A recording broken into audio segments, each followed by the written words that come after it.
真侪人拢爱食蚵仔，也毋过这蚵仔壳煞毋知要撇对倒位去。伫英国有一个建筑师是甲这蚵仔壳磨做粉，变做是生活用品，也是建材。也若伫咱台湾澎湖水试所嘛是同款运用循环的技术，毋若甲蚵仔壳变做是建材，也制造出人工的旋螺。 对甲哪山的蚵仔壳要安怎处理？伫英国就有餐厅一工等要5000粒的蚵仔壳，因为蚵仔壳的成分是碳酸钙。伫英国就有建筑师甲伦敦大学建筑学院合作，收集餐厅的蚵仔壳，将蚵仔壳拍互脆，磨做粉，变成代替红毛头的再生材料，将因循环再利用。Know that the shells are full of goodness as well. Anything's better than going into a bin. So yeah.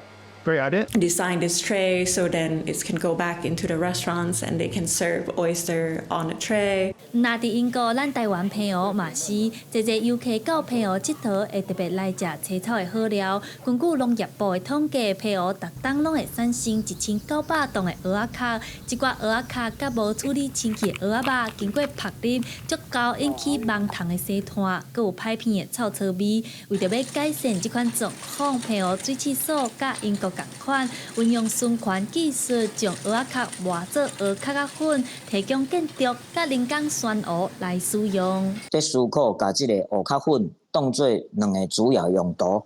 第一个就是做建材的部分。我讲的建材是非结构体的建材，比如讲隔间墙、地板。第二个就是阮希望用伫水底这个生物人工线的建筑。 水试所表示，用蚵壳仔粉做成的新红毛头，会当用伫非结构体的建筑，亲像隔间、天棚、涂骹等等的所在。根据预估，一栋60平的楼仔厝会当使用102吨的蚵壳仔粉。水试所希望未来有建商甲因配合，甲海洋废弃物变成黄金，透过一寡改变，斗阵达成2050年净零排放的目标。记者陈阿选、柯敏哲台北报道。